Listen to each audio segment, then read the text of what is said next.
नमस्कार मित्रांनो, अस्मिताज किचनमध्ये आपलं स्वागत आहे. आपण इथे पाहणार आहोत कारल्याची भाजी. बरेच जण कारल्याची भाजी खात नाही कारण ती चवीला खूपच कडू लागते, पण कारल्याची भाजी खाणं आपल्या आरोग्यासाठी खूप चांगली गोष्ट आहे. तर इथे मी असे कारले घेतलेले आहे, जास्त हिरवेही नाही आणि जास्त पिवळे पण नाही. तर त्याला असं सोलून घ्यायचं आधी. तर तुम्ही इथे बघू शकता, मी सगळी कारले सोलून घेतलेली आहे आणि आता याला कट करून आतमधल्या बिया सर्व काढून त्याला छान कट करून घ्यायचं आहे.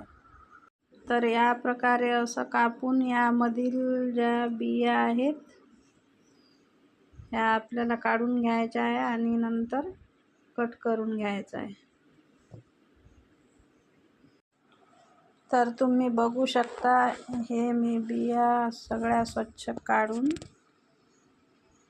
कारले कट करून घेतलेले आहे.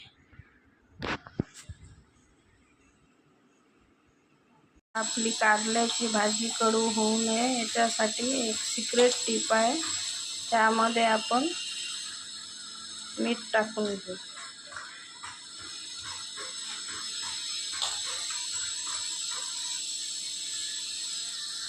आणि लिंबाचा रस.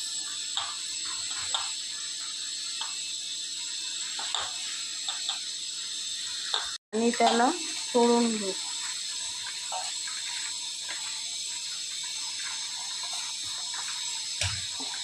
आता हे अर्धा एक तास असे राहिले की त्याला पाणी सुटते आणि नंतर ते पाणी पिळून काढून घ्यायचं, म्हणजे आपले कारले कडू होणार नाहीत.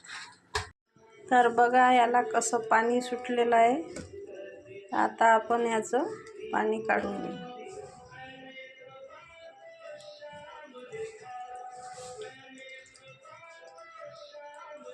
तर बघा या प्रकारे मी सगळं पाणी यातलं काढून घेतलेलं आहे.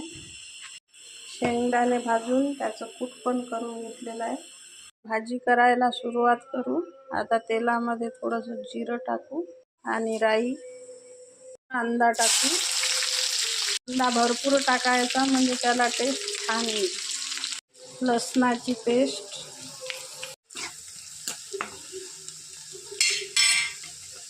आता यामध्ये आधी आपण कारले टाकून देऊ. याला तेलामध्ये चांगलं फ्राय होऊ दे.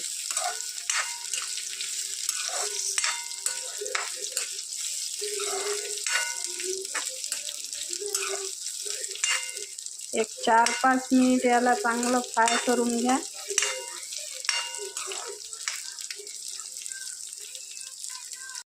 तर बघा आपले कारले छान फ्राय झालेले आहे. पण त्यामध्ये चटणी, मीठ, हळद आणि मसाला टाकू.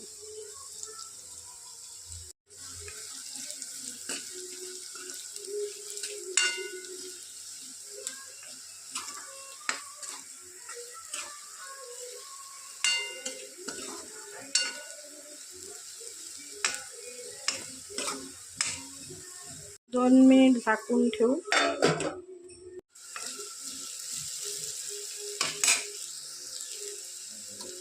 तर आता आपण यामध्ये थोडासा शेंगदाण्याचा कूट घालू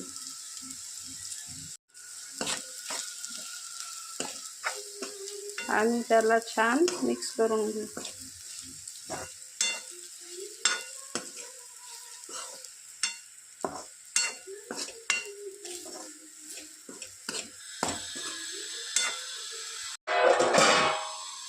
थोडंसं पाणी टाकू. कारल्याची भाजी आपली रेडी झालेली आहे.